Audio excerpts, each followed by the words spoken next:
الحمد لله نحمده ونستعينه ونستغفره ونؤمن به ونتوكل عليه ونعوذ بالله من شرور أنفسنا ومن سيئات أعمالنا من يهده الله فلا مضل له ومن يضلله فلا هادي له ونشهد أن لا إله إلا الله وحده لا شريك له ونشهد أن سيدنا ومولانا محمدا عبده ورسوله أما بعد أعوذ بالله من الشيطان الرجيم بسم الله الرحمن الرحيم ما كان محمد أبا أحد من رجالكم ولكن رسول الله وخاتم النبيين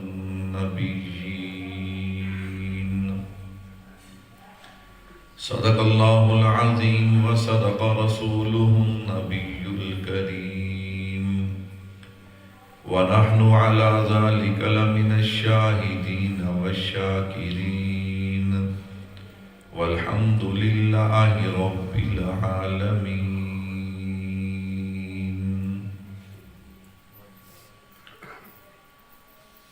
نبی کی غلامی میں آ کر تو دیکھو،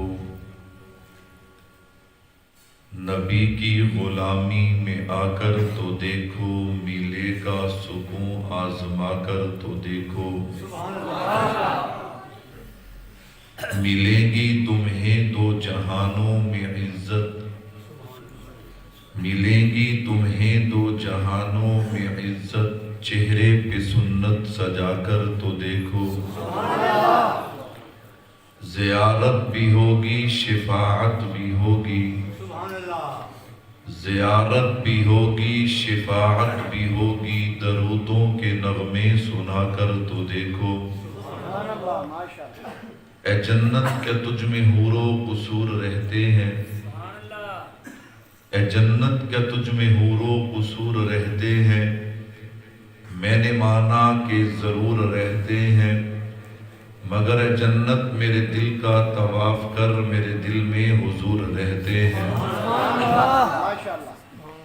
ایک یوں کی عبادت ہوتی ہے، ہم یوں بھی عبادت کرتے ہیں، ایک یوں بھی عبادت ہوتی ہے، ہم یوں بھی عبادت کرتے ہیں، ناموس رسول اکرم کی جان دے کے حفاظت کرتے ہیں، جینے کا ہمیں کچھ شوق نہیں، مرنے کی ہمیں کچھ فکر نہیں، جینے کا ہمیں کچھ شوق نہیں، مرنے کی ہمیں کچھ فکر نہیں، وہ مر کے بھی زندہ رہتے ہیں جو حق کی حمایت کرتے ہیں۔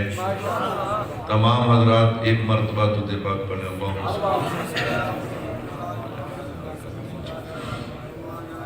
اللہم بارک علی محمد وعلی آل محمد کما بارکت علی ابراہیم وعلی آل ابراہیم انک حمید مجید۔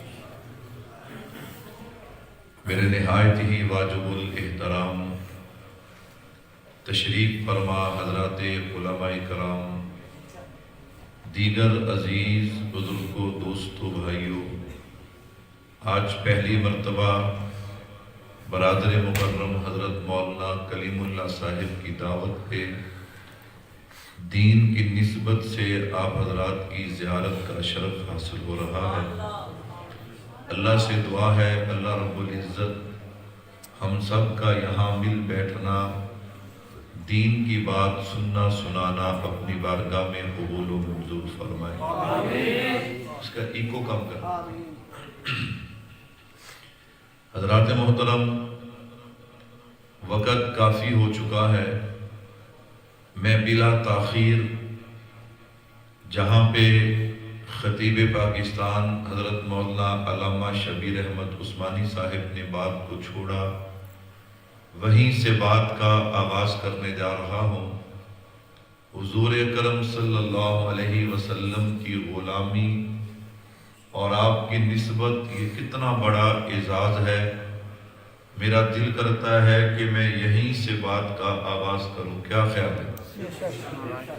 حضرت نے میرے ذمہ لگایا تھا کہ میں نے اپنے اکابرین کا تذکرہ آپ حضرات کے سامنے کرنا ہے، اور میں ایک جملہ کہا کرتا ہوں کہ دیوبند میں اتنی جرت ہے کہ اگر دیوار پہ لکھ دیا جائے تو دیوار میں بھی جرت پیدا ہو جاتی ہے۔ تھکے تھکے مجمع، رٹھے اٹھے لوگ، ہاں جی، ایسے لوگوں میں پھر بزرگوں کا تذکرہ بہت مشکل ہے۔ اگر آپ ناراض نہ ہوں تو یہ کچھ حضرات سامنے آ جائیں، انشاءاللہ جب ایک دوسرے کو دیکھیں گے۔ ہم تو ویسے بھی وہ کہتے ہیں نا جی کرامات کے قائل ہیں، آپ کی کرامت ہوگی بات کہنا آسان۔ تھوڑے ساتھی آگے آ جائیں، یہ جگہ خالی ہے، تھوڑی سی ماحول بن جائے گا نا، ماحول بنے گا تو پھر انشاءاللہ بات کرنی آسان ہوگی۔ اللہ آپ کو جزا دے، اللہ آپ کو خوش رکھے۔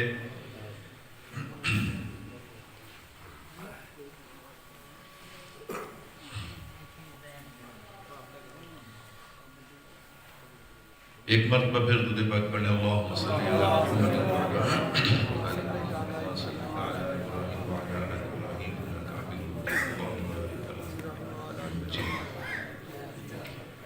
تو میں عرض کر رہا تھا، حضرت نے مجھے حکم دیا کہ اکابرین علماء دیوبند کا تذکرہ کرنا ہے۔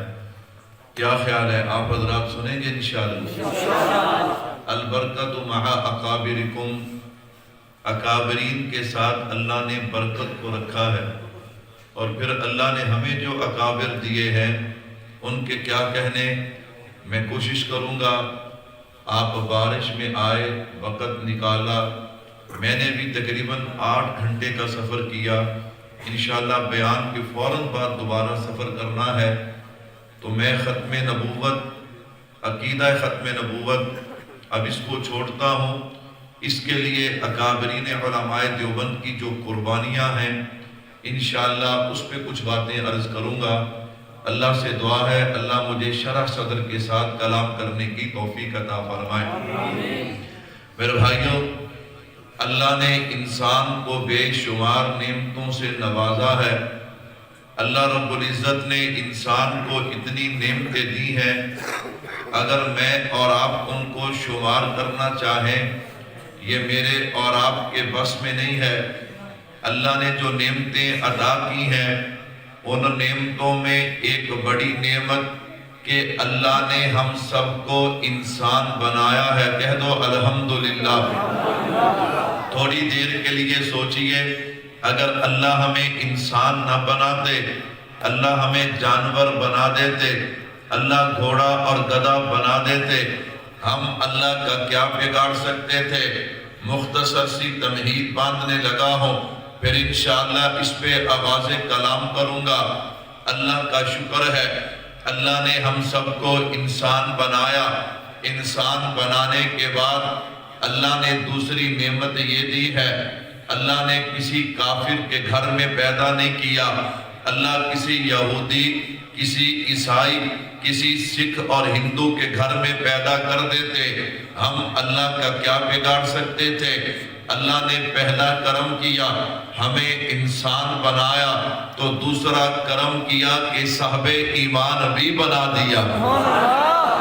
دوسرا کرم کیا کہ صاحب ایمان بھی بنا دیا۔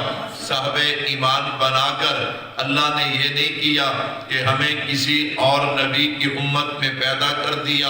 اللہ چاہتے ہمیں جناب نوح علیہ السلام کی امت میں پیدا کر دیتے، جناب ابراہیم، جناب اسماعیل، جناب موسیٰ، جناب عیسیٰ کی امت میں پیدا کر دیتے۔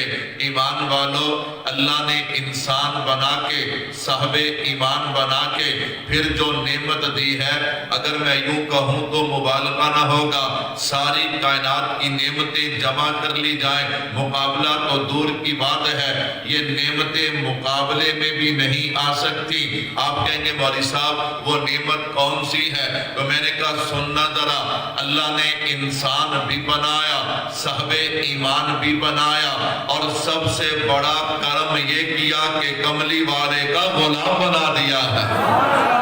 میں نے عرض کیا تھا میں وہیں سے بات کا آغاز کرنے جا رہا ہوں جہاں حضرت عثمانی صاحب نے بات کو چھوڑا ہے۔ اللہ نے انسان بھی بنایا، اللہ نے صاحب ایمان بھی بنایا، اللہ نے کملی والے کا غلام بھی بنایا۔ اگر تو ذوق میں بیٹھا ہے آنا، پہلے میں اپنے محبوب کا تھوڑا سا تعارف کرواؤں نا، اس لیے ہم دیوبند والوں کا نظریہ ہے کہ جب نبی کا شان بیان ہوتا ہے مومن کا ایمان تازہ ہو جاتا ہے، مومن کا ایمان تازہ ہو جاتا ہے۔ معذرت کے ساتھ کچھ لوگ کہتے ہیں دیوبند والے نبی کی عظمت بیان نہیں کرتے، نبی کی شان بیان نہیں کرتے۔ میں نے کہا اگر آپ نے توجہ کی نا، آج میں اس بات کو غلط ثابت کر دوں گا کہ علماء دیوبند نبی کی شان بیان نہیں کرتے۔ یہ طالب علم تمہارے سامنے نبی کی عظمت کو بیان کرنے چلا ہے، اس سے اندازہ کر لینا میرے اکابر اپنے نبی کی عظمت کو کیسے بیان کرتے ہوں گے۔ میں نے عرض کیا اللہ نے انسان بھی بنایا، صاحب ایمان بھی بنایا، کملی والے کا غلام بھی بنایا۔ میرے نبی کا مقام کیا ہے، میرے نبی کا تعارف کیا ہے؟ اگر تم مجھ سے پوچھو گے میں تو تعارف یوں کروایا کرتا ہوں، یہ میرے نبی کا مقام ہے کہ جو حضور انور ہیں، دو جہاں کے پیغمبر ہیں، محبوب رب انور ہیں، جو شافی محشر ساقی کوثر خلق عظیم رحمت للعالمین ہیں، جو کائنات میں برتر ہیں، محبوب رب انور ہیں، خدا کی قسم تمام انبیاء کے افسر ہیں۔ جس کا ایمان تازہ ہو وہ کہہ دے سبحان اللہ۔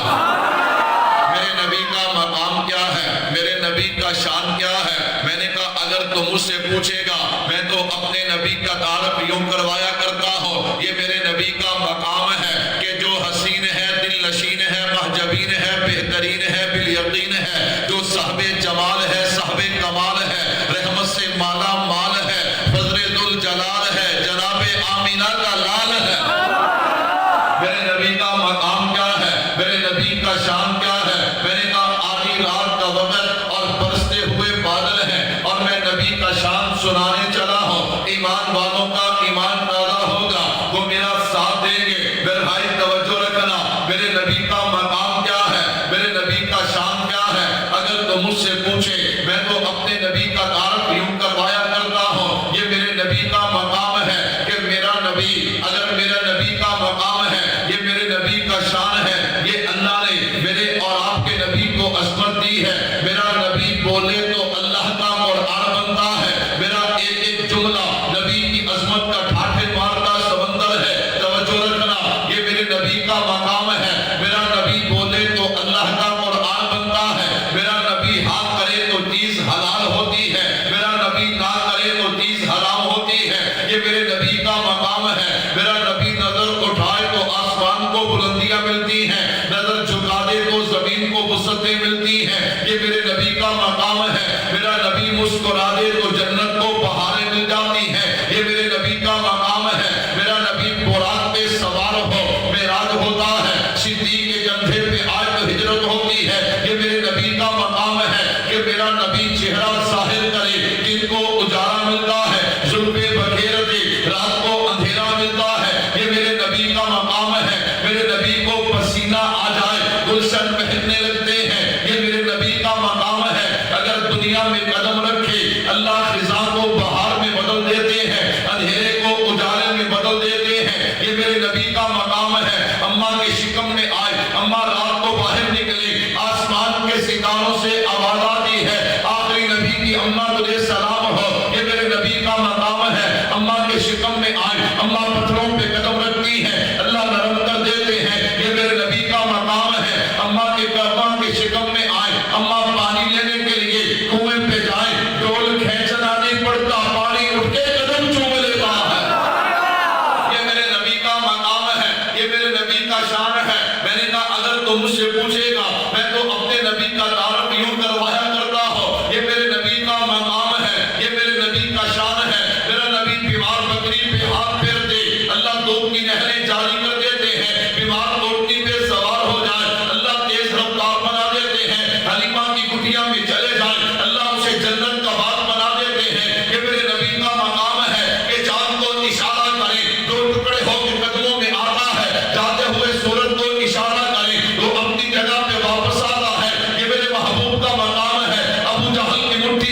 کیا ہے؟ جن کا ایمان تازہ ہو رہا ہے کہہ دو سبحان اللہ۔ میرے نبی کا مقام کیا ہے؟ ہماری ایک ترتیب ہے، آپ اس سے ناراض نہ ہو۔ ہم کہتے ہیں اگر عقائد سمجھنے ہیں تو وقت کے ساتھ ہو۔ وقت جب بندے سو جاتے پھر عقیدہ سمجھ نہیں آیا، پھر عقیدہ سمجھ نہیں آیا۔ اور پھر دوسری بات، اللہ کا شکر ہے حضرت جانتے ہیں میرے شیخ اپنے شاگردوں کی تربیت کرتے ہیں۔ کیا کرتے ہیں؟ ایک دن حضرت کہنے لگے یہ جلسوں پہ جاتے ہو نا، جلسے والوں کو تنگ نہ کیا کرو، جلسے والوں کو خراب نہ کیا کرو، اس لیے ہم ترتیب خراب نہیں کرتے۔ میں بہت تقریباً 8:30 بجے یہاں آ گیا تھا اور بیان 11:15۔ کتنے بجے؟ ہم نے کسی کو تنگ نہیں کیا، ہم نے کہا بھائی جو ترتیب تمہاری وہ ترتیب ہماری۔ میرے بھائی کو میرا دین چاہتا تھا اشتہار کا عنوان ختم نبوت، اور ہمارے لیے بہت مشکل ہے اشتہار کا عنوان چھوڑ کے گفتگو کرنا، لیکن چونکہ مولانا کلیم اللہ صاحب نے میرے ذمے عنوان لگایا تھا کہ ختم نبوت بھی بیان کرنی ہے، اکابرین کا تذکرہ بھی کرنا ہے، انشاءاللہ پھر اللہ نے موقع دیا تو عقیدہ ختم نبوت سمجھیں گے۔ توجہ کیجئے گا، جو بات میں عرض کر رہا تھا بس ذوق بنانے کے لیے تھوڑا سا ذوق اور بنائیے، پھر میں اپنے عنوان کو شروع کرنے لگا ہوں۔ میں تعارف کروا رہا تھا کہ اللہ نے میرے نبی کو مقام کیا دیا ہے، میرے نبی کو شان کیا دیا ہے، اور میں نے عرض کیا ہم نبی کی عظمت کا تذکرہ کرتے ہیں اس لیے کہ جب نبی کا شان بیان ہوتا ہے مومن کا ایمان تازہ ہو جاتا ہے۔ ایک بندہ کہنے لگا مولوی صاحب موسیقی روح کی غذا ہے۔ موسیقی کیا ہے؟ روح کی غذا۔ ہم نے کہا ہوگی۔ کہتا جی تسی مولوی کہتے ہوگی؟ میں نے کہا بھائی ہوگی، ہم لڑتے بھی نہیں اور لڑاتے بھی نہیں، لیکن کوئی بندہ ہم سے سوال کرے نا پھر ہمارا جواب بھی سنے تو عقل ٹھکانے پہ آ جاتی ہے۔ عقل کیا آ جاتی ہے؟ کہنے لگا جی کیا مطلب؟ میں نے کہا ہوگی موسیقی ان کی روح کی غذا جن کی روحیں گندی اور مردہ ہیں۔ اللہ کا شکر ہے ہماری روح گندی بھی نہیں، ہماری روح مردہ بھی نہیں، ہماری روح کی غذا یا تو ذکر خدا ہے یا ذکر مصطفیٰ ہے صلی اللہ علیہ وسلم۔ اب جس کی روح کی غذا ذکر مصطفیٰ ہے وہ کہے گا سبحان اللہ۔ توجہ کیجئے گا، میں صرف ایک منظر اور دے کے پھر اپنی بات کو آگے بڑھانے لگا ہوں۔ میں اپنے نبی کا تعارف کروا رہا تھا، وقت زیادہ نہ ہو جائے، میں نے کہا چلنا بانی دارالعلوم دیوبند حضرت مولانا قاسم نانوتوی رحمت اللہ علیہ کے قدموں میں چلتے ہیں۔ حضرت بتائیے نا، میں نے اپنے سامعین کو بتانا ہے کہ میرے نبی کا مقام کیا ہے، میرے نبی کی شان کیا ہے۔ حضرت نانوتوی نے قلم اٹھایا اور کمال کر دیا۔ حضرت نانوتوی کیا فرماتے ہیں کہ سب سے پہلے مشیت کے انوار سے نقش روح محمد بنایا گیا۔ توجہ رکھنا، میں نے کہا یہ میرے شیخ نے جملہ یوں نہیں کہہ دیا۔ اگر تاریخ کائنات کو اٹھا کر دیکھا جائے تو کائنات میں ایک وقت ایسا تھا نہ آسمان تھا، نہ زمین تھی، نہ دن تھا، نہ رات تھی، نہ چاند تھا، نہ چاندنی تھی، نہ سورج تھا، نہ کرنیں تھی، نہ ستارے تھے، نہ جگمگاہٹ تھی، نہ صبح تھی، نہ شام تھی، نہ گرمی تھی، نہ سردی تھی، نہ خزاں تھی، نہ پہاڑ تھی، نہ جنت تھی، نہ جہنم تھی، نہ آگ تھی، نہ پانی تھا، نہ بلبل تھی، نہ چہک تھی، نہ حسن تھا، نہ جمال تھا، نہ سبزہ تھا، نہ نہر تھی، نہ دریا تھا، نہ کنارہ تھا، نہ حجر تھے، نہ شجر تھے، نہ آدم تھا، نہ آدمیت تھی، نہ انسان تھا، نہ انسانیت تھی، نہ حیوان تھا، نہ حیوانیت تھی، نہ جذبہ تھا، نہ احساس تھا، نہ اقرار تھا، نہ انکار تھا، نہ آہت تھی، نہ فریاد تھی، نہ سونا تھا، نہ جاگنا تھا، نہ رونا تھا، نہ مسکرانا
والے کا چلو جو غلام ہے سارے غلام ہیں، سارے غلام ہیں، سارے بولو کملی والے کا میرے بھائیوں ختم نبوت کے لیے علماء دیوبند کی قربانیاں کیا ہیں؟ اب آپ حضرات کی توجہ چاہیے اور میں اپنے عنوان پہ آغاز کلام کرنے لگا ہوں۔ کچھ لوگوں کو تو یہی پتہ نہیں ہوگا کہ دیوبند کسے کہتے ہیں، دیوبند ہے کیا؟ میں نے کہا بھائی دیوبند کچھ نہیں ہے، یہ نبی کی نسبت کا نام ہے، کہو سبحان اللہ۔ کہتے ہیں مولوی صاحب نبی کی نسبت کا نام ہے، میں نے کہا ہاں نبی کی نسبت کا نام ہے۔ کہتے جی کیسے؟ میں نے کہا اٹھانا تاریخ 1857 تحریک آزادی ہند ہے، ملکہ وکٹوریہ نے جنگ کے انجنگ کے حالات بدل دیے ہیں، جنگ کا میدان بدل دیا ہے۔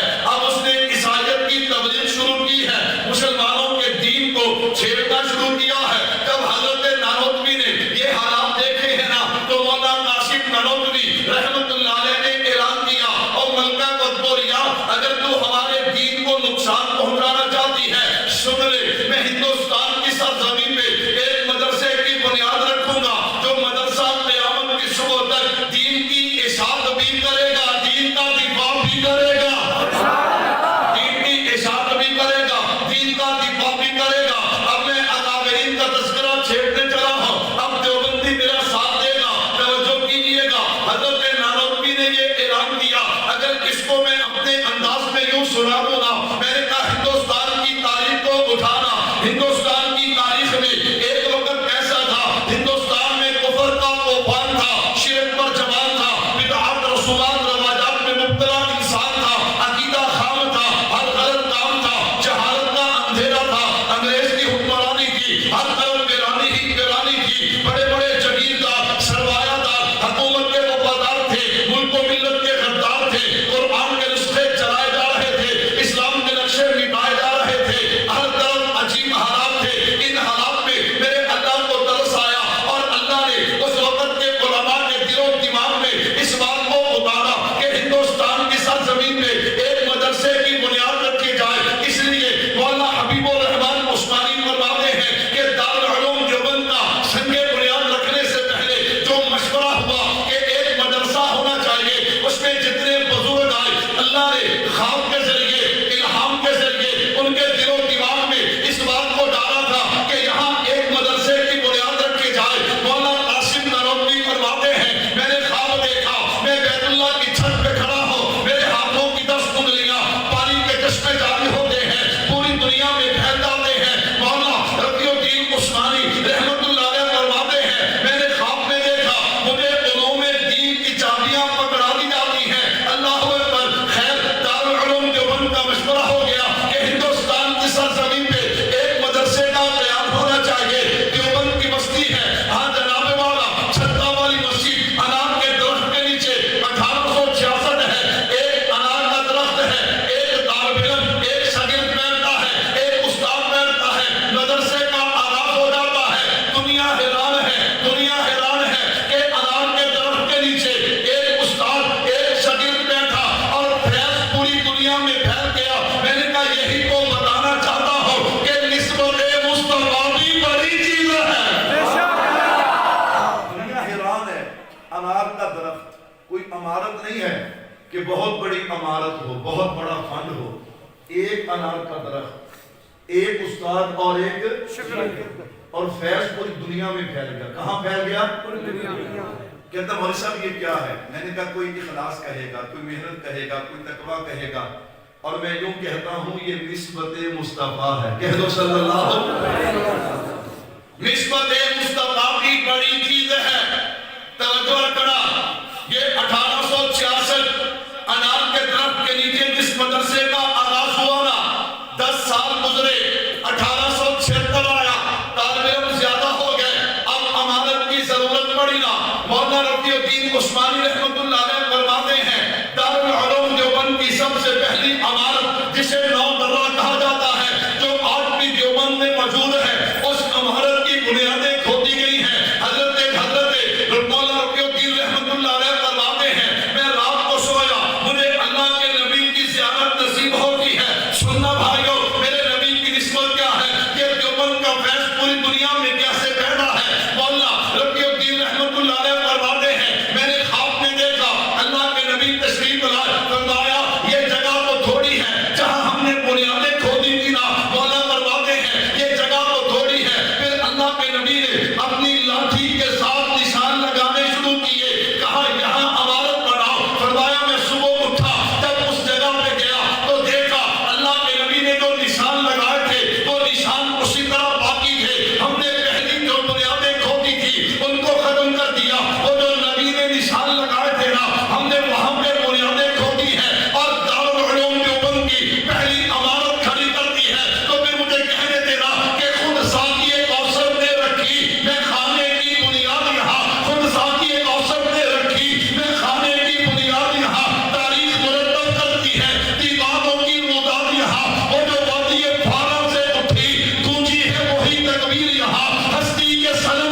8:30 وقت دیتے ہیں نا تو پھر بڑا مزہ آتا، پھر کیا آتا.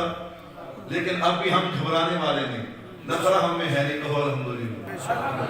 ہم تو اپنے جماعتی ساتھی کے لیے سب کچھ قربان کر دیتے ہیں. کہو الحمدللہ. اس لیے آپ حضرات کو شاید کوئی پریشانی ہو، میں نے بتایا نا میں 8 گھنٹے کا سفر کر کے آیا ہوں اور انشاءاللہ 8 گھنٹے کا کرنا ہے. کہو انشاءاللہ. لیکن کوئی پریشانی نہیں. آپ تو پریشان نہیں ماشاءاللہ. پھر کہہ دو سبحان اللہ. بھائی نے نعرہ لگایا، کیا لگایا؟ نعرہ لگایا. اس پہ مجھے ایک بات یاد آئی، اگر آپ کہو تو سنا دوں ماشاءاللہ. وہ ایک ملک میں لگی جنگ. کیا لگی؟ وہ وزیر کہنے لگا بادشاہ سلامت، کچھ تو مرد ہیں کچھ عورتیں، ایک تیسری قوم بھی ہے جو ہمارے ملک کا کھاتی ہے. وہ تیسری قوم کون سی؟ جس نے زرداری کو کہا تھا حکومت نہیں چلتی تو پیچھے ہٹ، ہم چل کے دکھاتے ہیں. سمجھو تیسری قوم کون سی؟ انہوں نے کہا یار تیری بات تو ٹھیک ہے. اس نے تیسری قوم کو پہنائی وردی اور کھڑا کر دیا دشمن کے سامنے. اب دشمن کی طرف سے چلی گولی، لگی کسی کو نہیں لگی، سارے کے سارے زمین پہ، سارے کے سارے. اور سپاہ سالار آیا نا، اس نے ایک اٹھا مارو ظالموں. گولی تو لگی کوئی نہیں کسی کو، سارے زمین تھے. اگوں کی کہتے ہیں بادشاہ اور شہیدان ٹھٹے. میں کہ سبحان اللہ نہیں کہتے تو نعرے جواب تو دیں گے. کہہ دو سبحان اللہ. میرے بھائیو توجہ کیجئے گا، نسبت مصطفیٰ بھی بڑی چیز ہے. دارالعلوم دیوبند کا بنیاد سنگ بنیاد رکھ دیا گیا. دارالعلوم دیوبند کام کر رہا ہے. اب بہت سے پہلو ہیں، اگر میں ان تمام پہلوؤں کو چھیڑوں تو بات لمبی ہو جائے گی. آئیے ذرا دارالعلوم دیوبند نے آغاز کیا ہے، پھر یہاں سے کیسے افراد تیار ہوئے.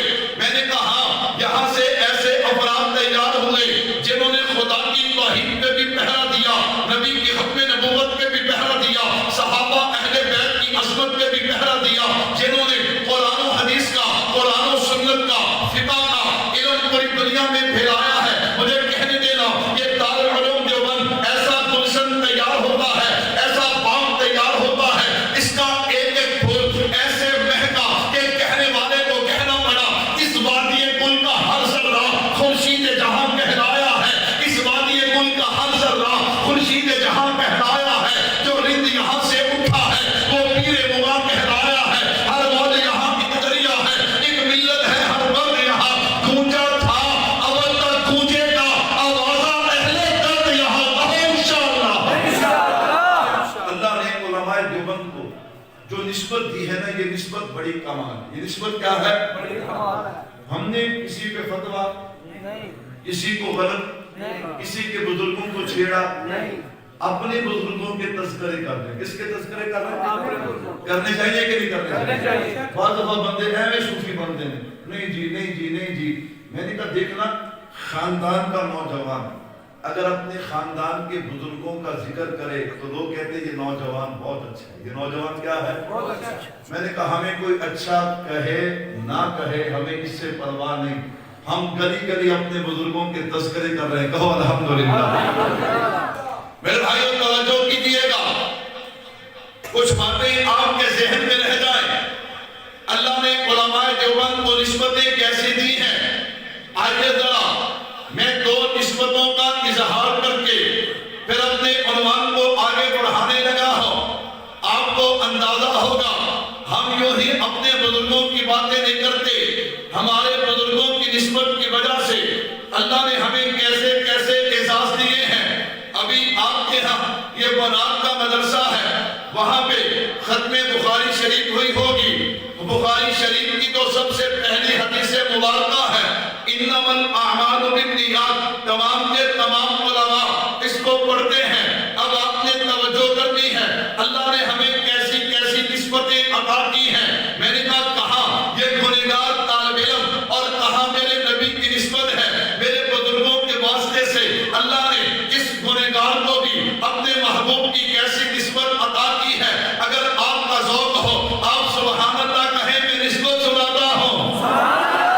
میرے بھائیو انما الاعمال بالنیات یہ حدیث مبارکہ میں نے پڑھی اپنے استاد محترم حضرت مولانا عطا اللہ نقشبندی دعوت برکات العالیہ سے. انہوں نے اپنے استاد محترم مفتی عبد القادر رحمت اللہ علیہ سے، انہوں نے مفتی علی محمد رحمت اللہ علیہ سے، انہوں نے حضرت مدنی رحمت اللہ علیہ سے، انہوں نے حضرت شیخ الہند رحمت اللہ علیہ سے، انہوں نے حضرت نانوتوی سے، انہوں نے شاہ عبد الغنی رحمت اللہ علیہ، حضرت سہارت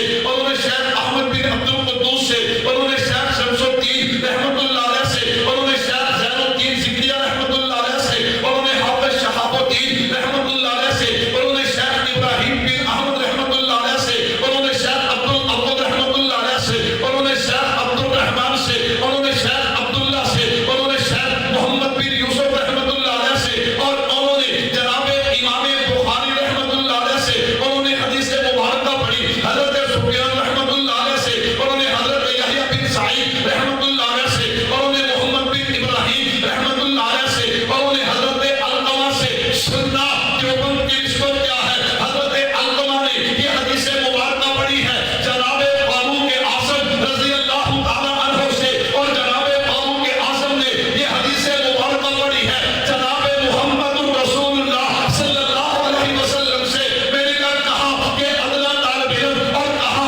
محمد مصطفیٰ صلی اللہ علیہ وسلم تو پھر مجھے کہنے دینا کہ نسبت مصطفیٰ بھی بڑی چیز ہے نسبت مصطفیٰ بھی بڑی چیز ہے۔ یہ میری سند سن کے کچھ لوگ سند پڑھیں گے لیکن دیوبند کے بغیر اوپر جا سکتے نہیں بولتے نہیں سمجھے دیوبند کے بغیر اوپر جا سکتے نہیں۔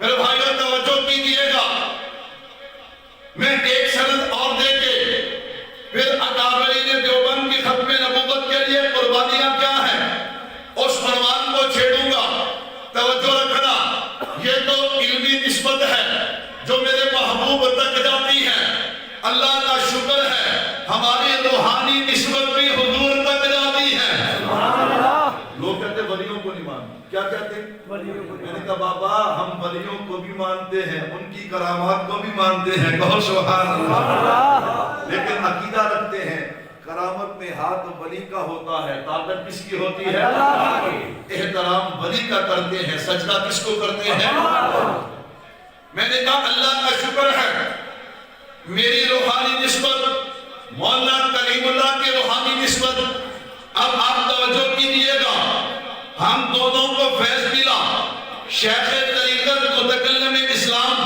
حضرت مولانا محمد الیاس محمد دامت برکات العالیہ سے اللہ اکبر میرے شیخ کو چاروں سلاسل میں خلافت بھی ہے اجازت بھی ہے اب میرے شیخ کے چاروں سلسلے سننا اللہ اکبر ایمان تازہ ہو جائے گا میرے شیخ کو فیض ملا پہلی نسبت سید امین شاہ صاحب رحمت اللہ علیہ سے انہیں فیض ملا سید خورشید احمد شاہ صاحب رحمت اللہ علیہ سے انہیں فیض ملا حضرت مولانا حسین احمد مدنی رحمت اللہ علیہ سے انہیں مولانا رشید احمد گنگوہی رحمت اللہ علیہ سے انہیں حاجی امداد اللہ مہاجر مکی رحمت اللہ علیہ سے اب دوسری نسبت سننا میرے شیخ کو فیض ملا حکیم محمد اختر رحمت اللہ علیہ کراچی والے ان سے انہیں فیض ملا مولانا ابرار بہت ہردوئی رحمت اللہ علیہ سے انہیں فیض ملا حضرت مولانا اشرف علی تھانوی رحمت اللہ علیہ سے انہیں فیض ملا حاجی امداد اللہ مہاجر مکی رحمت اللہ علیہ سے اب ذرا تیسری نسبت سننا یہ نسبتیں کوئی نہیں سنائے گا اس طالب علم سے سن لو میں نے کہا تیسری نسبت میرے شیخ کو فیض ملا حضرت مولانا عبد الحفیظ مکی رحمت اللہ علیہ سے انہیں فیض ملا شیخ ذکریہ رحمت اللہ علیہ سے انہیں فیض ملا حضرت خلیل احمد سہارنپوری رحمت اللہ علیہ سے انہیں فیض ملا حضرت مولانا رشید احمد گنگوہی رحمت اللہ علیہ سے انہیں فیض ملا حاجی امداد اللہ مہاجر مکی رحمت اللہ علیہ سے چوتھی نسبت سننا میرے شیخ کو فیض ملا پیر عزیز الرحمن ہزاروی دامت برکات العالیہ سے انہیں فیض ملا مولانا محمد طیب صاحب سے انہیں فیض ملا حضرت مدنی سے انہیں فیض ملا حضرت گنگوہی سے انہیں فیض ملا حاجی امداد اللہ مہاجر مکی رحمت اللہ علیہ سے میں نے کہا دیکھنا اب نیچے شیخ گھومن ہے اوپر دیوبند کے سب سے بڑے پیر حاجی امداد اللہ مہاجر مکی ہے وہاں تو سلسلہ گیا تھا حضور تک اور یہاں پہ رک گیا حاجی صاحب پہ میں نے کہا تجھے کس نے کہا میں نے کہا رکا نہیں ہے نیچے حضرت گھومر ہے اوپر حاجی امداد اللہ مہاجر مکی ہے رحمت اللہ علیہ دیوبندیوں یہ تمہاری نسبتیں اور سندیں ہیں جو میں پڑھ کے سنا رہا ہوں اگر ایمان تازہ ہو رہا ہے کہہ دو سبحان اللہ حاجی امداد اللہ مہاجر مکی رحمت اللہ علیہ کو فیض ملا میاں جی نور محمد رحمت اللہ علیہ سے انہیں فیض ملا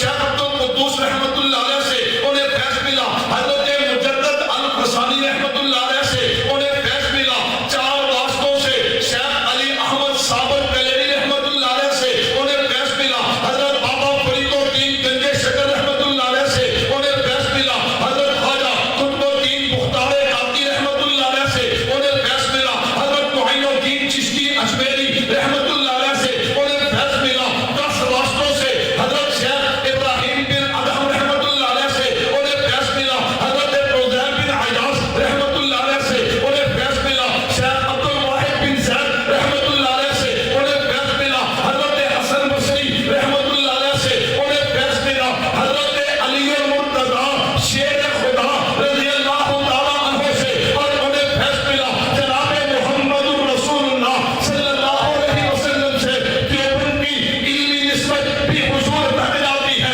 ہماری روحانی نسبت بھی حضور تک جاتی ہے، اس لیے ہم کہتے ہیں کہ نسبت مصطفیٰ بھی بڑی چیز ہے۔ اس طرف بھی چشم محمد کے اشارے ہو گئے صلی اللہ علیہ وسلم۔ ایک انار کا درخت، ایک استاد، ایک شاگرد، فیض پوری دنیا میں بجا، جس طرف بھی چشم محمد کے اشارے ہو گئے، جتنے ذرے آئے سب ستارے ہو گئے۔ اس دارالعلوم دیوبند نے کیسے کیسے لوگ پیدا کیے، کیسے کیسے لوگ تھے تو نہیں آپ بتا عنوان چلے ماشاءاللہ یا سمیٹ لے، اللہ جزا دے، کیسے کیسے لوگ پیدا کیے۔ میں نے کہا سنو، ایسے لوگ پیدا کیے جو خدا کی توحید کو بھی مانتے ہیں، کہو الحمدللہ۔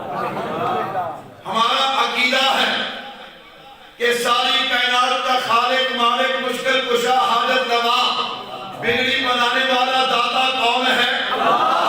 میں نے کہا دیوبند نے ایسے افراد پیدا کیے جو حضور کو امام الانبیاء بھی مانتے ہیں، خاتم النبیین بھی مانتے ہیں، میرے نبی کے بعد اگر کوئی نبوت کا دعویٰ کرے اسے دجال کذاب کا ایمان مانتے ہیں۔ ہم صحابہ کے بھی غلام ہیں، ہم اہل بیت کے بھی غلام ہیں، ہم تابعین کو بھی مانتے ہیں، تبع تابعین کو بھی مانتے ہیں، مفسرین کو بھی مانتے ہیں، محدثین کو بھی مانتے ہیں، فقہاء کو بھی مانتے ہیں، مجتہدین کو بھی مانتے ہیں، اولیاء اللہ کو بھی مانتے ہیں، ان کی کرامات کو بھی مانتے ہیں۔ میں نے کہا سن، دیوبند نے ایسے افراد دیے ہیں جن کا عقیدہ یہ ہے کہ اگر یہاں سے نبی کے درود پڑھا جائے تو فرشتے پہنچا دیتے ہیں، اگر روضہ انور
تیار کی ہے.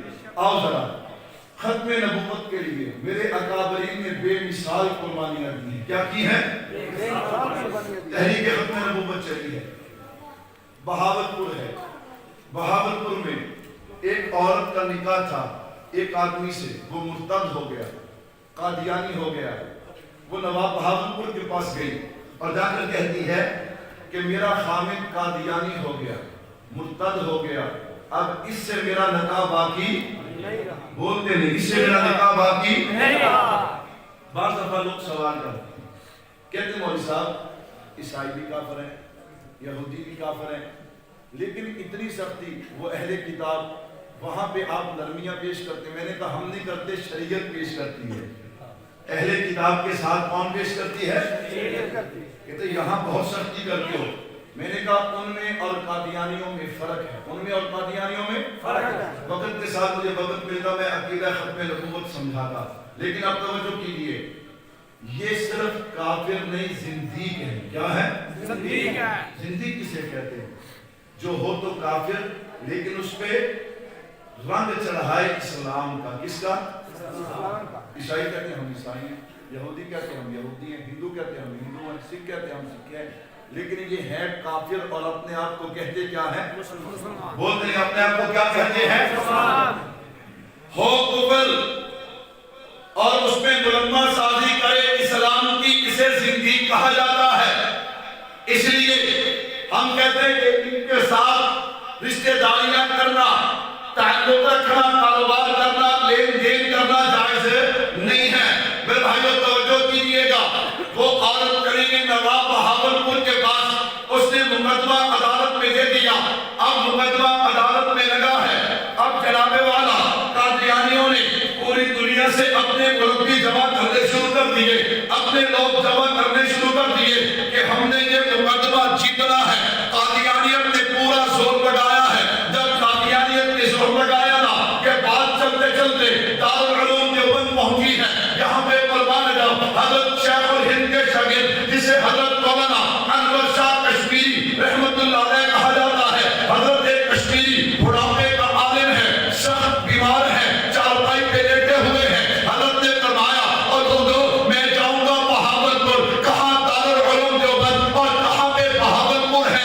آج کے سفر نہیں تھے, اس وقت کے مشکل کے سفر تھے, لیکن قربان جاؤ دیوبند نے وجود ہی اس لیے لیا نا کہ ہم نے نبی کی ناموس پہ پہرا دینا ہے, نبی کی عصمت پہ پہرا دینا ہے. حضرت تشریف لے گئے. آپ شاگرد خاموش ہے, حضرت آپ بیمار بھی ہیں, بڑھاپا بھی ہے, گرمی بھی ہے, سفر کیسے ہوگا. حضرت گئے اور وہاں 5 گھنٹے باوجود بیماری کے حضرت نے کھڑے ہو کے نبی کی ختم نبوت پہ دلائل دیے ہیں. جب حضرت واپس آیا, فیصلہ محفوظ ہو گیا. حضرت نے شاگردوں کو جمع کر لیا, دوست احباب کو جمع کر لیا, کہا میں جانتا ہوں اگر میں تم میں سے کسی کو بھیجتا تم دلائل کے انبار لگا دیتے, لیکن میں اس لیے گیا کہ کل قیامت والے دن اگر میرے نبی پوچھ لیتے اور کشمیری میری ختم نبوت کا مسئلہ تھا, تو کیوں نہیں گیا, تو بیمار تھا, لاچار تھا, چارپائی پہ تھا, لیکن سانسیں تو آ رہی تھی, تو کیوں نہیں گیا. اگر نبی نے پوچھ لیا تو میں کیا جواب دوں گا. میں کل پڑھا تھا کہ جہاں پہ میری جان نکل جائے وہیں پہ مجھے دفن کر دینا. کل قیامت میں یہ تو کہوں گا آقا میں تو چلا تھا, زندگی نے وفا نہیں کی. اور پھر عجیب بات فرمایا مقدمہ تو میں نے لڑا ہے, مقدمہ تو میں نے لڑا, فیصلہ محفوظ ہو گیا. اب اگر میری زندگی میں فیصلہ آئے تو میں سن لوں گا, اور اگر میری زندگی میں نہ آئے تو میری قبر پہ کھڑے ہو کے فیصلہ ضرور سنانا. کہنا سبحان اللہ. نماز اچھی, روزہ اچھا, حج اچھا, زکات اچھی, مگر باوجود اس کے میں مسلمان ہو نہیں سکتا جب تک نہ کٹ مروں میں خواجہ اسلام کی حرمت پہ. خدا شاہد ہے کامل میرا ایمان ہو نہیں سکتا. عجیب بات ہے, 1933 میں حضرت کشمیری کی وفات ہو گئی. 1935 میں فیصلہ آیا, بہاولپور سے مولانا محمد صادق رحمت اللہ علیہ وہاں سے چلے ہیں اور حضرت کشمیری کی قبر پہ آگے کھڑے ہو گئے. آسمان بھی کہتا ہوگا اللہ عاشق کو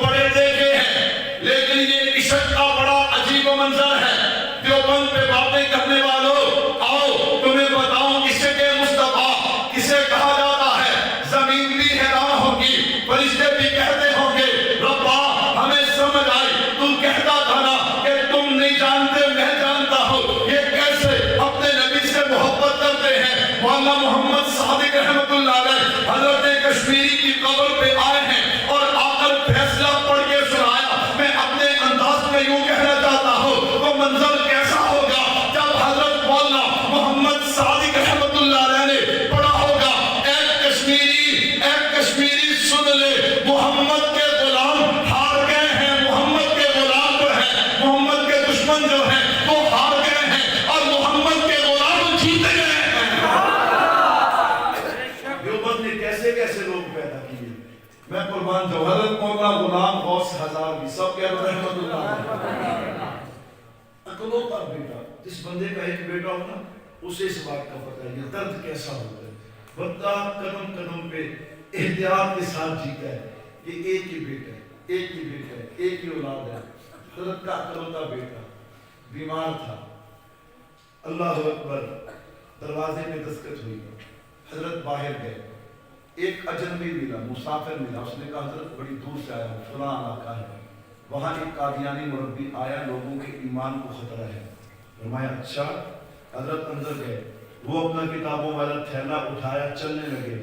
بیوی نے دیکھا, کہا یہاں جان کا خطرہ ہے, وہاں مسلمانوں کے ایمان کا خطرہ ہے. وہ بھی تو حضرت کی بیوی تھی نا, اس نے دوسرا جملہ نہیں کہا.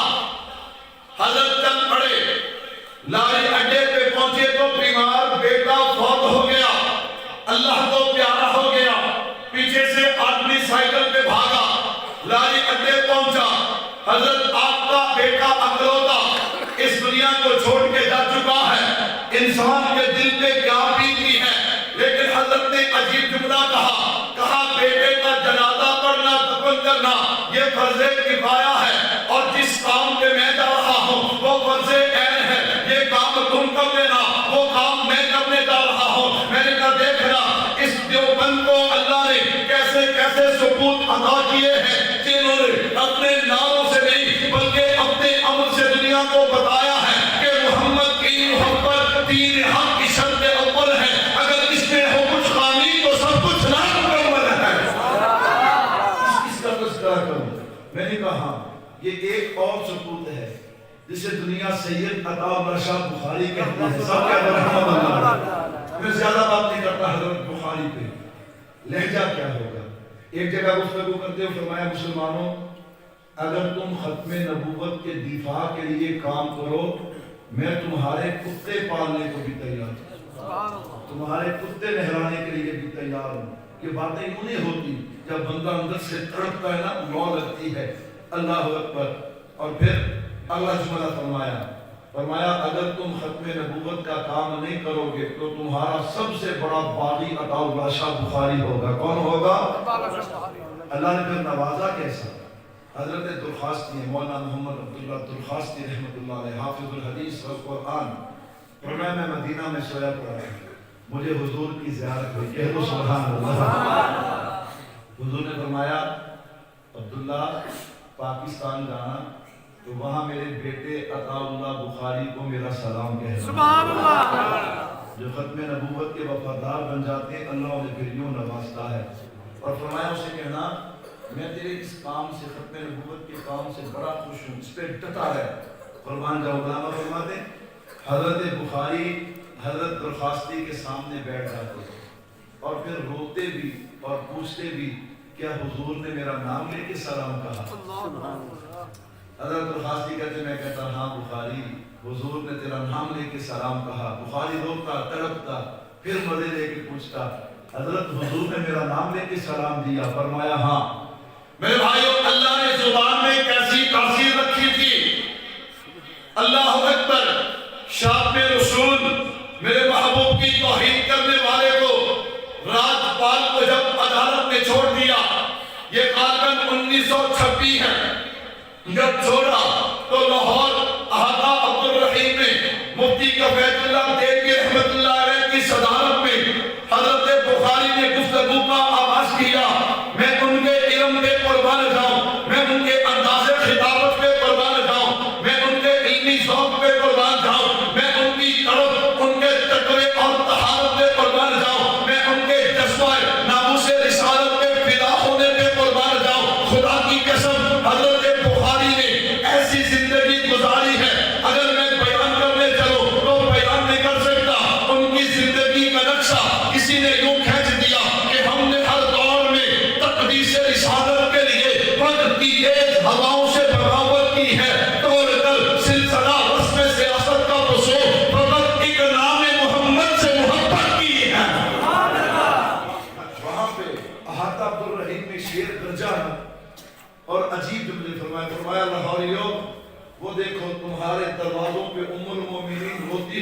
آتی ہیں اور کہتی ہیں کہ آج میرے محبوب کی ناموس کو خطرہ ہے، پھر اللہ نے وہ جوان تیار کیا کہ جسے دنیا آج غازی علم الدین شہید کے نام سے یاد کرتی ہے. کہہ دو سبحان اللہ. اب آپ تھک کے میں بات سمیٹنے لگا. تو جو رکھنا غازی کون؟ غازی میاں والی میں مسٹر جناح قائد اعظم محمد علی جناح سب کے رحمت اللہ علیہ وکیل تھے نا. آخر کہنے لگے غازی کل عدالت میں اگر تو ایک مرتبہ کہہ دینا کہ میں نے راجپال کو قتل نہیں کیا تو میں تجھے سزائے موت سے بھی بچا لوں گا اور اس کال کوٹری سے بھی نکال لوں گا. غازی کہنے لگا مسٹر جناح ایک ہی تو کام کیا ہے ساری زندگی میں حضور کی شفاعت کے لیے، اور تو کہتا ہے انکار کر دے. میں تو انکار نہیں کروں گا. جو آپ کو غلط فہمی ہے نا، یہ کال کوٹری آپ کے لیے ہوگی، میرے لیے جنت ہے. فرمایا کیسے؟ فرمایا جس رات سے آیا ہوں ہر رات نبی کا دیدار نصیب ہوگا. تاج و تخت ختم نبوت.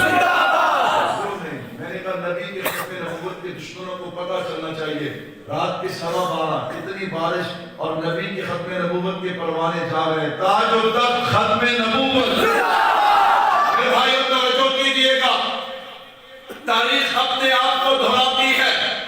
یہ غازی علم الدین شہید جو علماء دیوبند کے سپوت حضرت عطا اللہ شاہ بخاری رحمۃ اللہ علیہ کی گفتگو سن کے میدان عمل میں اترا تھا. پھر تاریخ نے اپنے آپ کو دہرایا. پھر تحریک ختم نبوت چلی ہے. ایک قیدی اور اسی میاں والی کی جیل میں گیا، اسی بیرک میں داخل ہونے لگا جہاں غازی علم الدین کو رکھا گیا تھا.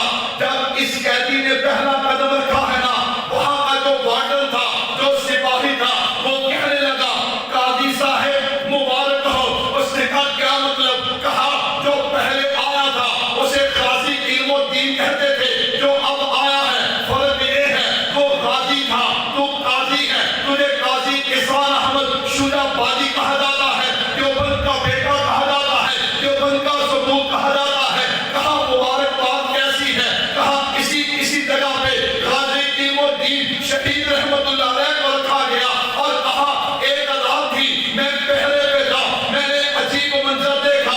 جو نبی کا ہو جاتا ہے اس کی زندگی بھی عجیب ہوتی ہے، موت بھی عجیب ہوتی ہے.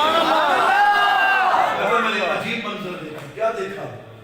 کہ اچانک حضرت کی قبر سے، حضرت کی وہ جو کال کوٹری تھی نا، وہاں سے بیرک سے یوں جیسے آگ ہوتی ہے نا، آگ کے شعلے نکلتے ہیں. میں بھاگا ہوا آیا. کیوں؟ بڑا اہم قیدی تھا. جب میں آیا نا دروازے پہ تو میں نے دیکھا غازی کو آرام سے فرش پہ لیٹا پڑا ہے اور ایک نور ہے جس نے اس کو چاروں طرف سے گھیرا ہوا ہے. سبحان اللہ.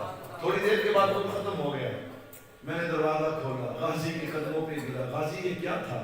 غازی انکار کرتا ہے، میں اصرار کرتا ہوں. بالآخر ایک دن پہلے سزائے موت سے غازی کہنے لگا آج تیرے سوال کا جواب بھی دے دوں. کیا تھا؟ کہا میں سویا پڑا تھا، مجھے حضور کا دیدار نصیب ہوا. حضور نے فرمایا گھبرانا نہیں، حوض کوثر پہ میں تیرا انتظار کر رہا ہوں. میرے بھائیوں دعوت فکر دینا چاہتا ہوں. اللہ کا شکر ہے، اللہ کا شکر ہے دارالعلوم دیوبند نے ایسے ثبوت پیدا کیے جنہوں نے ہر دور میں ختم نبوت پہ پہرا دیا اور آج دے رہے ہیں. میں یہ نہیں کہہ رہا کہ باقی لوگ نہیں دیتے. مسلک اہل حدیث ہوگا، بریلوی ہوگا، سب نبی کی ختم نبوت پہ پہرا دیتے ہیں. میں کسی کا انکار نہیں کرتا، لیکن یہ دیوبند کو اللہ نے عجیب نسبت دی ہے. آج بھی مجلس تحفظ ختم نبوت کے پلیٹ فارم سے پوری دنیا کے اندر اگر نبی کی ختم نبوت کے تحفظ کا کام ہو رہا ہے اور اس کی قیادت کر رہے ہیں تو علماء دیوبند کر رہے ہیں. میں نہیں کر رہے ماشاءاللہ. ہم کسی کا انکار نہیں کرتے، ذہن صاف رکھا کرو. ہم کسی کا انکار نہیں کرتے، لیکن یہ تو تقسیم ہے نا میرے اللہ کی. اگر قیادت کر رہے ہیں تو علماء دیوبند کر رہے ہیں. اس دیوبند نے کیسے افراد پیدا کیے؟ ایسے افراد پیدا کیے کہ قرآن کریم کا میدان. اب اس میں بات اپنا عنوان سمیٹنا ہوں. عنوان درمیان میں چھوڑ دیں تو مزہ نہیں آتا. آپ تھکے لیکن بس میں عنوان سمیٹنے لگا ہوں. دیوبند نے ایسے افراد پیدا کیے کہ علم قرآن کے، خدمت قرآن کے مقابلے میں میدان میں بھی کوئی ان کا مقابلہ کر سکتا نہیں.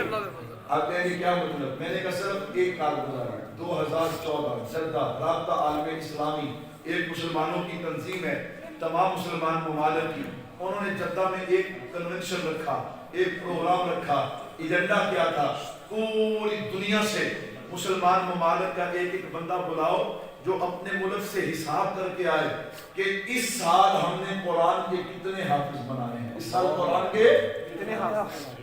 سعودی عرب نے کہا جی 5000، کتنے ہزار؟ 5000، کسی نے 2، کسی نے 3، کسی نے 4، سعودیہ نے سب سے زیادہ کتنے ہزار؟ سرکاری خرچے، سرکاری تنخواہیں، سارے پروٹوکول، اور پھر باری آئی پاکستان میں جہاں پہ آپ کو کہنا مدرسے کے لیے چندہ دو تو آپ ناراض ہو جاتے ہیں، مولویوں نے کم ہی کوئی نہیں، آپ سے باتیں سن کے عشر زکات قربانی کی کھانے اکٹھی کر کے میں قربان جاؤں۔ صرف علماء دیوبند کا وفاق قاری محمد حنیف جلندری دعوت برکات ملالیہ حضرت کھڑے ہوئے، فرمایا اللہ کا شکر ہے 2014 میں ہم نے 63,000 قرآن کے اور ان کی تعداد اس سال 80,000 ہو چکی ہے۔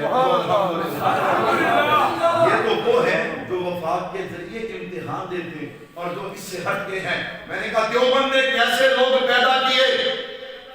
آخری بات کروں، تمہارے ذہن میں غلط فہمی ہے کہ دیوبند نے دہشت گرد اور شدت پسند پیدا کیے، تجھے کسی نے غلط بتایا ہے۔ خدا کی قسم دیوبند نے جہاں قرآن کے خادم، حدیث کے خادم، فقہ کے خادم، سنت کے خادم پیدا کیے ہیں، اللہ کی قسم وہاں محب وطن بھی پیدا کیے ہیں۔ وہاں پہ کیا پیدا کیے ہیں؟ کبھی تاریخ بھی پڑھا کر، وہ تارا سنگھ جس نے قائد اعظم کو چیلنج کیا تھا اور کہا تھا میں مسلمانوں کے خون کی ندیاں بہا دوں گا، اگر اسے جواب دیا تھا تو اسے کوئی اور نہیں، اسے عطاء شاہ بخاری کہا جاتا ہے۔ عطاء شاہ بخاری نے کہا تھا تارا رام ہوش کر، تو ہمیں خون کی ندیوں کی دھمکی دیتا ہے، جو خون کے سمندر عبور کر کے آئے وہ ندیوں سے ڈرا کرتے نہیں، اور تجھے پھول ہے اگر تو پاکستان کی طرف حملہ آور ہوگا تو قائد اعظم کی فوج میں تجھے جو سب سے پہلا سپاہی ملے گا اسے عطاء شاہ بخاری کہا جائے گا۔ میں نے کہا تمہیں غلط فہمی ہے، دیوبند نے محب وطن کیسے کیسے پیدا کیے۔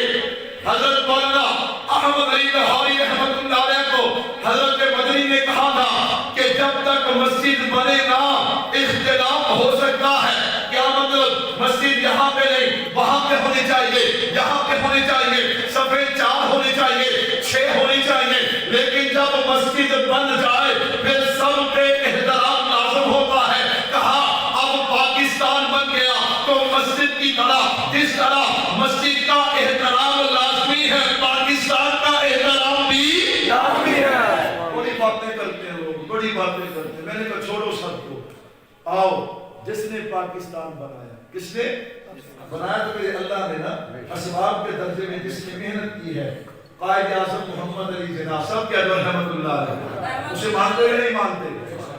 جو بندہ لمبی محنت کرے، لمبی محنت کرے، قربانیاں لگیں، سب کچھ ہو، پھر آخر میں جب کریڈٹ کی بات آئے تو بعض دفعہ بندہ خود کریڈٹ نہیں لیتا، کسی دوسرے کو دیتا ہے، دنیا حیران رہ جاتی ہے۔ کیوں؟ یہ بندہ جانتا ہوتا ہے کہ دنیا کے سامنے میں ہوں اور میرے پیچھے قربانی دینے والے یہ ہیں۔ تو میں نے کہا پاکستان کا پرچم آزاد فضاؤں میں جب لہرانے کی باری آئی نا تو قائد اعظم کو چاہیے تھا اپنے ہاتھوں سے لہراتے۔ فرمایا کدھر ہے شبیر احمد عثمانی دیوبند کا ثبوت؟ نہیں کہتے سبحان اللہ۔ کہاں ہے دیوبند کا ثبوت؟ علامہ شبیر احمد عثمانی رحمۃ اللہ علیہ، ظفر احمد عثمانی رحمۃ اللہ علیہ، ایک کراچی میں ایک ڈھاکہ میں پاکستان کا پرچم لہراؤ نا تاکہ دنیا کو پتا چلے۔ دنیا کہتی ہے کہ پاکستان قائد اعظم نے بنایا ہے، تمہارے ہاتھوں سے پرچم لہرا کے میں دنیا کو بتانا چاہتا ہوں کہ پاکستان ان مولویوں نے بنایا ہے، انہوں نے بنایا ہے، ان مولویوں نے۔ ڈرا نہ کرو، سینہ ٹھوک کے کہا کرو پاکستان ہمارے بزرگوں نے بنایا۔ مفتی محمد شبیر رحمۃ اللہ علیہ، مولانا شبیر احمد عثمانی رحمۃ اللہ علیہ، یہ حضرات گئے ہیں حضرت قائد اعظم کو پاکستان بننے کے بعد ان کی کوٹھی پہ مبارکباد دینے کے لیے۔ کھڑے ہو کے استقبال کیا، جب مبارکباد دی نا، کہا مولا مبارک آپ کو ہو، دنیا کہتی ہے پاکستان قائد اعظم نے بنایا، قائد اعظم کہتا ہے کہ پاکستان علماء نے بنایا ہے، مجھے یوں کہنے دینا علماء دیوبند نے بنایا ہے، تو پھر مجھے کہنے دے دنیا سن لے، دنیا سن لے، جس طرح ہمیں اپنا ایمان پیارا ہے اسی طرح پاکستان بھی پیارا ہے، ہم اپنے ایمان کے لیے جان دینا شہادت سمجھتے ہیں، پاکستان کے لیے بھی جان دینا شہادت سمجھتے ہیں۔ میرے اللہ نے چاہا قرآن بھی قیامت تک رہے گا، دین بھی قیامت تک رہے گا، اور پاکستان بھی قیامت تک رہے گا انشاءاللہ۔ دیوبند نے کیسے لوگ پیدا کیے؟ بس آخری بات کروں اور بات سمیٹوں۔ کہتا مولوی صاحب یہ تو مطلب تھے کہ تسی انڈیا چوں کتوں کہندے کہ نہیں کہندے؟ وہ جی تسی کا پھر دیوبند تو میں نے کہا تمہیں غلط فہمی ہے، ہمارا مسلک ہے اہل سنت والجماعت، حنفی اہل سنت میں حضور کے غلام، والجماعت میں صحابہ کے غلام، حنفی میں امام ابو حنیفہ کے مقلد۔ یہ دیوبند تو ہماری نسبت ہے، جیسے آپ اپنے نام کے ساتھ لکھتے ہو ہاں سیال کوٹی، ہم لکھتے ہیں فیصل آبادی، میں نے کہا یہ تو نسبت ہے، الحمدللہ ہم مکے والے بھی ہیں، ہم مدینے والے بھی ہیں، ہم مکے والے بھی مدینے والے بھی۔ آخری بات کروں پھر دعا کرتے ہیں۔ کہتا مولوی صاحب کیا؟ میں کہا مکہ مکرمہ مدینہ منورہ والے خدا کی توحید کے قائل ہیں، دیوبند والے بھی خدا کی توحید کے قائل ہیں، وہ بھی نبی کی ختم نبوت کے قائل ہیں، ہم بھی نبی کی ختم نبوت کے قائل ہیں، وہ بھی صحابہ کے غلام ہیں، ہم بھی صحابہ کے غلام ہیں، وہ بھی اہل بیت کے غلام ہیں، ہم بھی اہل بیت کے غلام ہیں۔ مکہ مکرمہ والے، مدینہ منورہ والے قرآن بھی مانتے ہیں، حدیث بھی مانتے ہیں، سنت بھی مانتے ہیں، فقہ بھی مانتے ہیں۔ ہم دیوبند والے قرآن بھی مانتے ہیں، حدیث بھی مانتے ہیں، سنت بھی مانتے ہیں، فقہ بھی مانتے ہیں۔ میں نے کہا وہ قرآن کے، وہ شریعت کے چار اصول مانتے ہیں، قرآن سنت اجماع قیاس۔ ہم دیوبند والے ہم بھی چار اصول مانتے ہیں، وہ بھی تقلید کے قائل ہیں، ہم بھی تقلید کے قائل ہیں، وہ بھی مقلد ہیں، ہم بھی مقلد ہیں، وہ بھی صحابہ کو معیار حق مانتے ہیں، ہم بھی صحابہ کو معیار حق مانتے ہیں، وہ بھی خلفائے راشدین کے عمل کو سنت مانتے ہیں، ہم بھی سنت مانتے ہیں۔ میں نے کہا سننا، وہ بھی ائمہ اربعہ کو مانتے ہیں، ہم بھی ائمہ اربعہ کو مانتے ہیں، وہ بھی امام ابو حنیفہ کو امام اعظم مانتے ہیں، ہم بھی امام اعظم مانتے ہیں، وہ بھی ایک مجلس کی 3 طلاقوں کو 3 کہتے ہیں، ہم بھی 3 کہتے ہیں، وہ بھی 20 رکعت تراویح پڑھتے ہیں، ہم بھی 20 رکعت تراویح پڑھتے ہیں۔ میں نے کہا سننا، وہ بھی جنازہ آہستہ پڑھتے ہیں، ہم بھی جنازہ آہستہ پڑھتے ہیں، وہ بھی جمعے کی 2 اذانیں مانتے ہیں، ہم بھی 2 اذانیں مانتے ہیں، وہ بھی اظہار ثواب کے قائل ہیں، ہم بھی اظہار ثواب کے قائل ہیں۔ میں نے کہا نانا ان کا عقیدہ بھی ہے الانبیاء احیاء فی قبورہم یصلون، ہمارا بھی عقیدہ ہے، وہ بھی اہل سنت ہے، ہم بھی اہل سنت ہیں، وہ بھی اہل سنت ہیں، ہم بھی اہل سنت ہیں۔ یوم تبیض وجوہ وتسود وجوہ، قیامت کے دن کچھ چہرے چمکتے ہوں گے، وہ کون ہوں گے؟ مفسرین کہتے ہیں وہ اہل سنت ہوں گے۔ پھر مجھے کہنے دینا قیامت والے دن مکہ مکرمہ مدینہ منورہ والے ان کے چہرے بھی چمکتے ہوں گے، ان کے غلاموں کے چہرے بھی چمکتے ہوں گے۔ نسبت مصطفیٰ بھی بڑی چیز ہے، اور جس کو نسبت نہیں اس کی بخشش نہیں۔ خود خدا نے نبی سے یہ فرما دیا جو تمہارا نہیں وہ ہمارا نہیں۔ اللہ عمل کی توفیق دے۔ وما علینا الا البلاغ۔ بسم اللہ الرحمن الرحیم۔ الحمدللہ رب العالمین والعاقبۃ للمتقین والصلاة والسلام علی رسولہ الکریم۔ اللہم صلی علی محمد وعلی آل محمد کما صلیت علی ابراہیم وعلی آل ابراہیم انک حمید مجید۔ اللہم بارک علی محمد وعلی آل محمد کما بارکت علی ابراہیم وعلی آل ابراہیم انک حمید مجید۔ الہ العالمین ہم سب گنہگار ہیں، خطا کار ہیں، سیاہ کار ہیں، ذلت میں ڈوبے ہوئے۔ اللہ تو رحمان ہے، رحیم ہے، کریم ہے۔ یا اللہ ہم سب کے گناہوں کو معاف فرما۔ اے رحیم اللہ رحم والا معاملہ فرما، اے کریم اللہ کرم والا معاملہ فرما۔ اللہ ہم سب کے صغیرہ کبیرہ ظاہری باطنی گناہوں کو معاف فرما۔ اللہ صرف معاف نہ فرما، رحمت کا قلم پھیر کے نیکیوں میں تبدیل فرما۔ اللہ آئندہ ہم سب کو ہر طرح کے گناہوں سے بچنے کی توفیق عطا فرما۔ الہ العالمین جتنے بھائی تیرے دربار میں دامن پھیلائے بیٹھے ہیں دلوں میں جو جائز حاجات ہیں یا اللہ ان کو پورا فرما اللہ جو بھائی اس وجہ سے پریشان ہے اللہ اس کی پریشانی کو دور فرما اللہ بیماروں کو شفا عطا فرما روحانی بیمار جسمانی بیمار سب بیماروں کو شفا عطا فرما اللہ قرض داروں کو قرضے سے خلاصی عطا فرما اللہ بے اولادوں کو نرینہ اولاد عطا فرما اللہ جن کے پاس ہے اسے نیک فرما بردار بنا اللہ بے روزگاروں کو رزق حلال عطا فرما جن کے پاس ہے اس میں برکتیں عطا فرما اللہ ہمارے جتنے رشتہ دار عزیز و اقارب دوست احباب استاد اس دنیا سے جا چکے ہیں اللہ تمام کی قبروں کو جنت کا باغ بنا آخرت کی منزلیں آسان فرما اللہ ہم سب کو مرنے سے پہلے پکی سچی توبہ کی توفیق نصیب فرما اللہ ہمارے ملک پاکستان کے حالات پہ رحم فرما اللہ اندرونی بیرونی سازشوں سے محفوظ فرما اللہ جو ظالم اس کو کسی طرح بھی نقصان پہنچانا چاہتے اللہ ان ظالموں کو ہدایت عطا فرما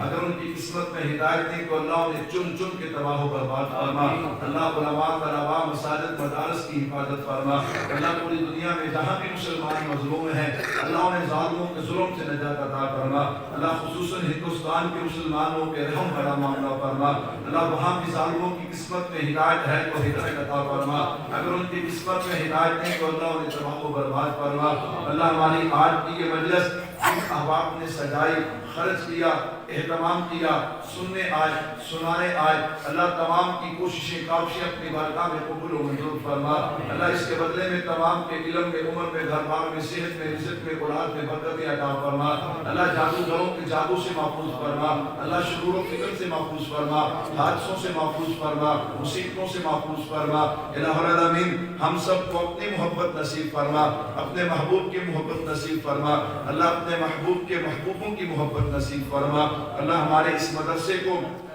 دن دگنی رات چگنی ترقی عطا فرما مولانا کلیم اللہ صاحب ان کے والد محترم دیگر ان کے ساتھ جو ساتھی ہیں اللہ انہیں مزید اخلاص اور محنت کے ساتھ دین کا کام کرنے کی توفیق عطا فرما اللہ مدرسے میں پڑھنے پڑھانے والوں کو اخلاص عطا فرما ترقیاں عزتیں عطا فرما اللہ مدرسے کی جتنی ضروریات ہیں اللہ اپنے غیب کے خزانوں سے پوری فرما اللہ تعاون کرنے والے اپنے نیک بندوں کے دلوں کو یا اللہ اس مدرسے کے ساتھ جوڑ دے اللہ انہیں تعاون کی توفیق عطا فرما اللہ جو مانگا وہ بھی عطا فرما نہیں مانگ سکے ہمارے حق میں بہتر ہے اپنی شان اور رحمت کے مطابق عطا فرما اللہ بارش تیری رحمت ہے جو تیرا فیصلہ اس پہ آمین اللہ بے موسمی بارشیں اللہ یہ ہمارے گناہوں کی وجہ سے ہیں اللہ یہ ہم سب کی کوتاہیوں کی وجہ سے ہے اللہ ہم سب توبہ کرتے ہیں اللہ ہماری اس توبہ کو اپنی بارگاہ میں قبول و منظور فرما سبحان ربک رب العزت عما یصفون وسلام علی المرسلین والحمد للہ رب العالمین اجمعین